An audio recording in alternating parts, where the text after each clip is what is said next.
Hello, Manifestation Kit owners.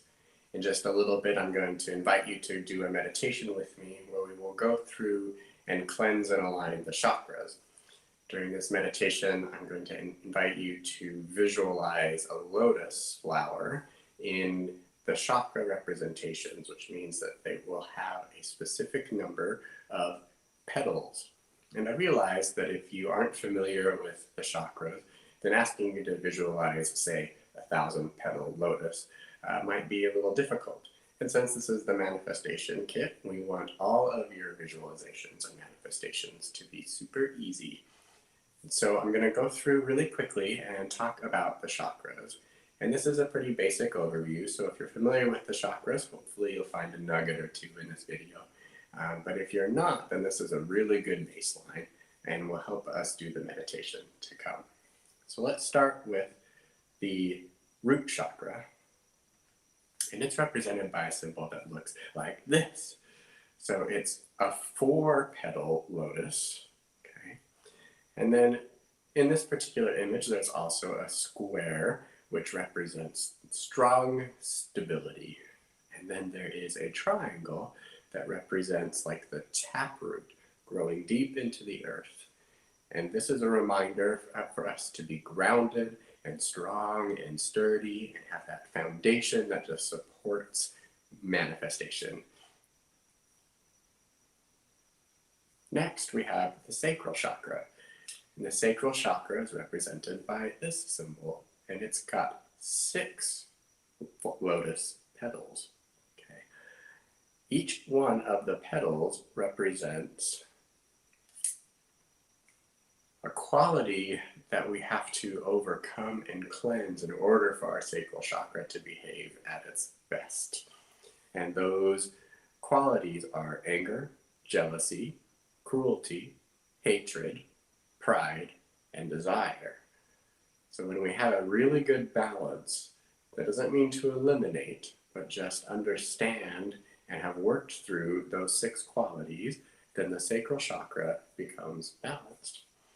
And one of the other symbols in this lotus is the half moon, which I really love, and the circle, which reminds us of the power of life. The sacral chakra is a center where we receive as much as we give, and a lot of times we forget that. Its element is water, and so it's constantly in that emotional flow.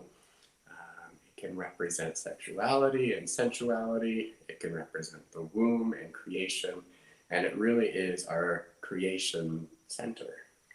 Okay. The next one is the solar plexus chakra.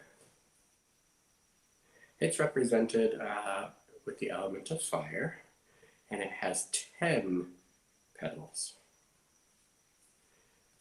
And those represent the 10 pranas that exist in each of us. Prana is a life force or an energy field. And so this is the center for our not creative necessarily energy, but ambition, that inner fire, that desire to go out and actually do. This is the chakra that translates kind of that desire and creativity into action. And it's very interesting how it works together with the sacral chakra, which is represented actually by this inverted triangle as well. It's actually putting energy into that sacral chakra. And the solar plexus then becomes the center that connects kind of those lower root grounding chakras to those higher spiritual chakras. Okay. The next one is the heart chakra, or the 12-petaled lotus. And it symbolizes the 12 divine qualities that are associated with the heart. Those are peace, bliss, love, harmony, empathy, understanding, purity, clarity, compassion, unity, forgiveness, and kindness. Next one is the throat chakra, and it has 16 petals. And those represent actually the 16 vowels in Sanskrit. And I don't know Sanskrit, and I can't even pronounce the Sanskrit names of the chakras, so I'm not going to pretend like I can. But there are 16 vowels that are supposed to be pretty easy to pronounce and or to voice. And so that is what the 16 petals on the throat chakra represent, the ease in communication. And of course, we have the third eye chakra. And this one might surprise you a little bit because it seems like as we were building up the chakras, we just got more and more petals. But now we end up in the third eye, and it's actually represented by a 2-petaled lotus. And those represent our unity with the divinity and the duality that we see here on this plane of existence. It reminds us of our godhood and our manhood all at once, just that duality that exists, the divinity that exists, and those two pieces that make us whole. So the third eye is all about seeing clearly and understanding that duality, and that's why the 2 petals are there. It also has kind of that upside down triangle again that points from that divine inspirational area to our very human heart and throat. Okay.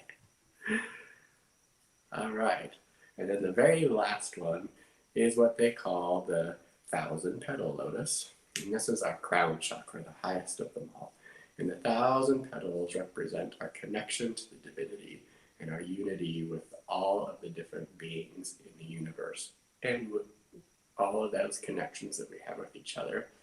So if there's a petal to represent all of humanity, a petal to represent God and the angels and all the different realms that exist and how we are all present and one together. It's also got the circle, right? The complete, constant flow and movement of knowledge and energy and that transference, the fact that you know everything there is to know to manifest your desires because you are part of this great oneness with so much knowledge. So now I think with those, with that overview of these chakras, we're ready for the meditation. So go ahead and move on to that next. Thank you very much.